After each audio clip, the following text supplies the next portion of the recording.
So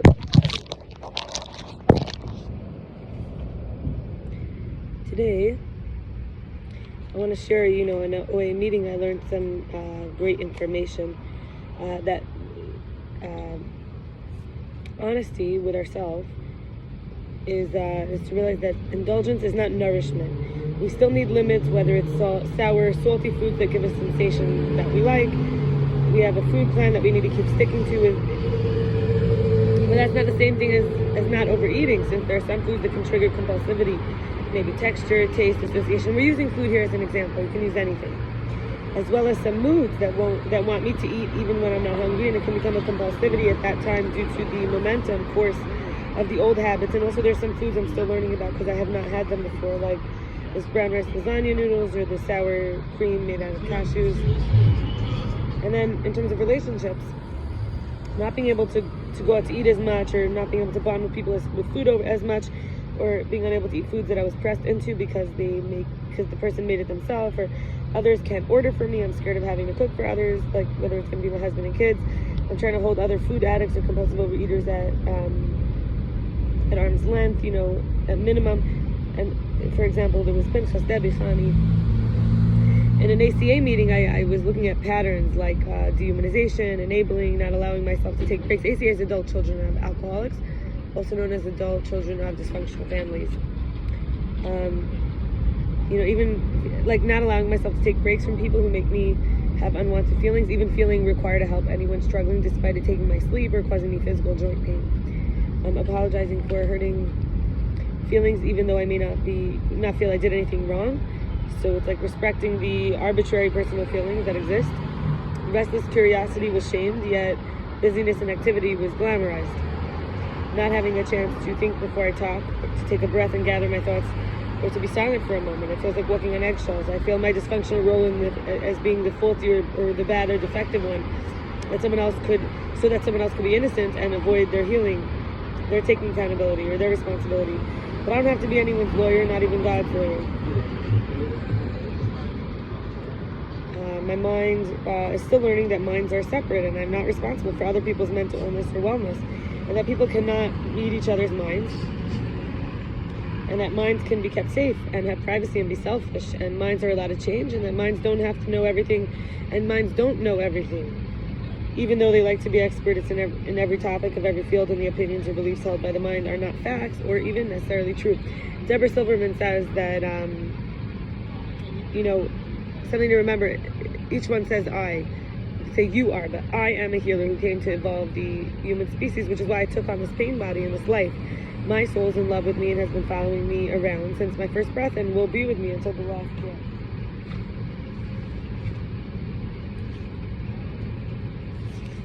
And Rav Yitzchak Ginsburgh of Israel says, of the king, the sages say, when the king speaks, he can uproot a mountain. A leader in the language of the sages is called a devarim, speaker, a dibor.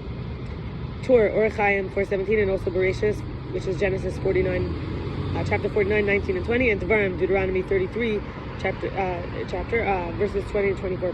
Hanukkah is the only holiday that we celebrate in 2 months, Kislev and Teves. These months correspond to the tribes of Gad and Asher. Gad was famous as a warrior, and the land of Asher was famous for its olive oil. This is a hint of the 2 great miracles of Hanukkah, the military victory over the Greeks, and the oil that burned for 8 days.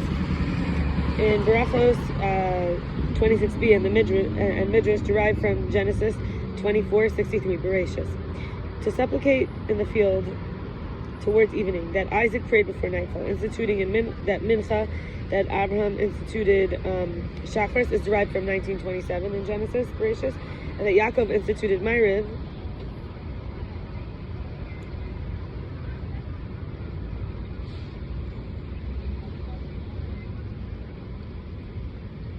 So Abraham instituted the morning prayer, then Isaac the afternoon prayer, and then Yaakov instituted Ma'ariv, the evening prayer, which is derived from 28:11 of bereishis Genesis. In bereishis 24:67, it says, into the tent of his mother, when saying Isaac brought Rivka home.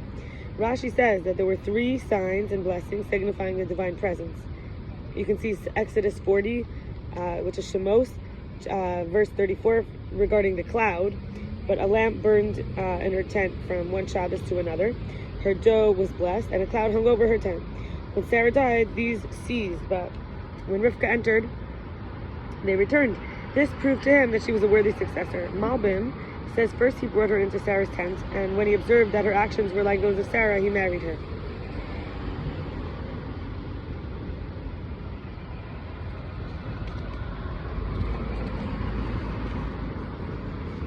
In an SLAA meeting,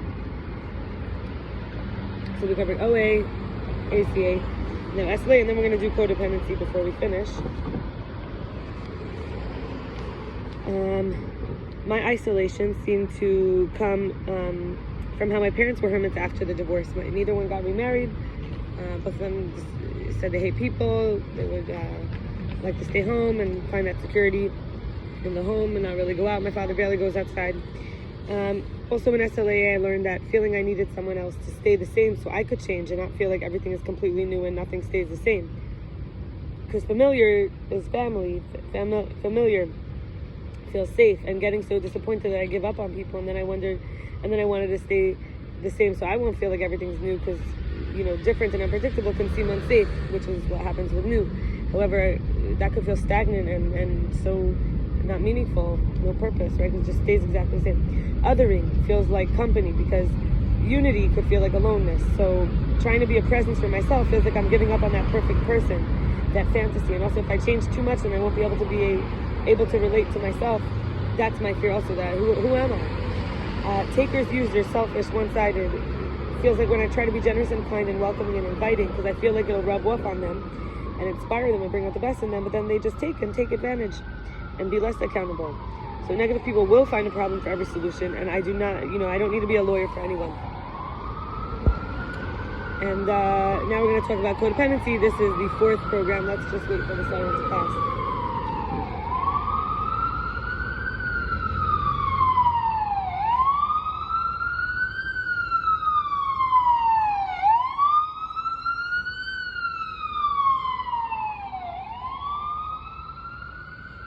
We have 2 parts to this codependency. One, these are low self-esteem patterns for CODA. In codependence, I have difficulty making decisions. In recovery, I trust my higher power's guidance and my intuition in making effective decisions. In codependence, I judge what I think, say, or do harshly as never good enough. In recovery, I accept myself as I am, choosing personal progress rather than perfection. In codependency, I'm embarrassed to receive recognition, praise, or gifts. In recovery, I graciously accept recognition, praise, and gifts. In codependency, I value others' approval of my thinking, feeling, behavior over my own. And I do not perceive myself as a worthwhile person. I seek recognition and praise to overcome feeling less than. In recovery, I value my own thinking, feeling, and decisions, finding confidence in myself. And I feel lovable and valuable as I am, and I feel equal to others. Recognition, praise from others don't determine my value. In codependency, I have difficulty admitting a mistake, and I need to appear to be right in the eyes of others, and may even lie to look good. In recovery, I continue to take personal inventory and promptly admit my mistakes. I take personal responsibility for my behaviors and motivations. It's more important for me to be authentic than to look good to others. In codependency, I'm unable to identify or ask for what I need and want. In recovery, I meet my own needs and wants, including communicating my needs and wants to others. In codependence, I perceive myself as superior to others. In recovery, I see myself as equal to others. I release the need to feel better than and less than others. I look to my higher power and myself to create safety in my life. In codependency, I look to others for my sense of safety. In recovery, I establish and uphold healthy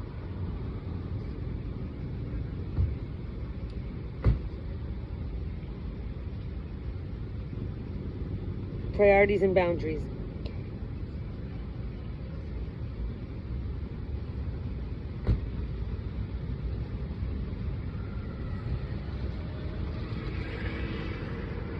In codependency, I have difficulty getting started, meeting deadlines, completing projects, and I have trouble setting healthy priorities and boundaries. In recovery, I'm willing to take action, starting and completing what needs to be done. And in terms of healing codependency, I was journaling.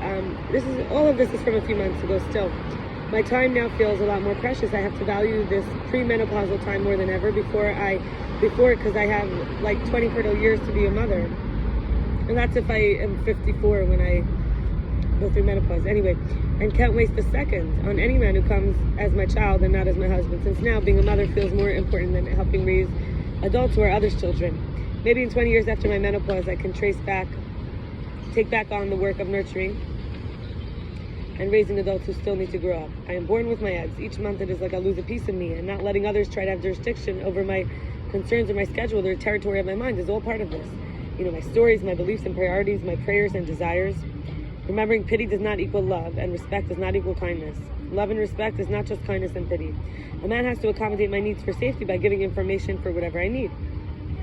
I also have to live with myself, knowing that my higher power, Hashem, knows my real motives and intentions and agendas. Even when I may convince myself I'm doing the right thing, because it can be explained on the outside like it's a positive act or a path or a choice, but maybe I've convinced myself of that to rationalize getting my way, when actually I benefit much more from the integrity and freedom and self-confidence that comes from being that deeply honest even with myself. So it's worth it. And I think we have one last piece of all this, like the confidence. To be in recovery, it takes a lot of confidence. So Shawn, sheshn, Hashmatpour shares about that, and covering like respect, self-trust. So it's never too late to rebuild our confidence. We start with mastering our self-trust. And how do we do that? We keep promises to ourselves. We can start as small as possible, or small as feels possible. 2, we set standards. We decide what I will and I will not tolerate from myself or others or from the world. And sometimes you say I won't tolerate it, and then you have to learn how, right? Or sometimes you say I'm willing to tolerate it, and then you don't even have to. 3, we take ownership. And this is called responsibility. By nature, we will not be blaming.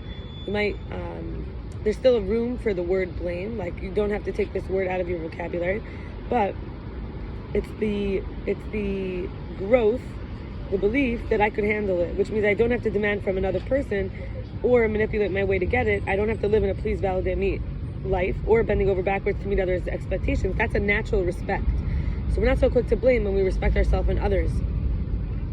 We understand this is part of life. We're not so quick to blame others for life. We could accept, we're just less quick to blame. We're not saying we'll never blame, say I blame you for this, it's all your fault, but we're learning about the grind of, and respect the grind of meeting life, rising to the occasion. Respect begins and ends with me, how I carry myself, how I tolerate, my tolerance, my values, and standing strong, never sacrificing integrity for approval, and not being overly accommodating or needy for attention, or so desperate that I lose myself for a sliver of affection. And respect is not something you fake. It's from the inner self-work, inside-out development, versus from the outside in. We might have to shift gears from chasing to the gears of self-prioritizing. We might have to lose the fear of conflict and instead get the courage to speak the truth. It's being willing to do what isn't always easy. Respect does not come from jumping through hoops or playing a role. If I'm not getting the respect I want, I need to ask myself, am I giving it to myself first?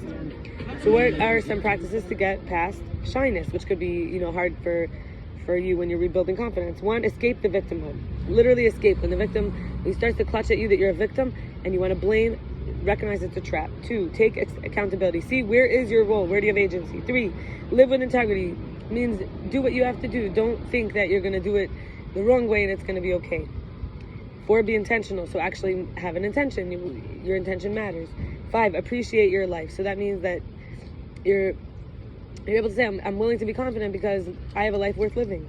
6, express and exercise kindness. So obviously we start at home. Am I willing to be kind to myself? And then am I willing to be a kind person?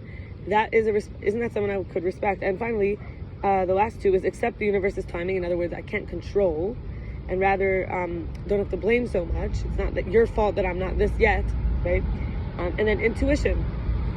You have to develop that inner knowing. And this true self that has that intuition, we become more independent, sovereign, and autonomous. And that's all for today. I wish you Shavua Tov. All the best. Bye.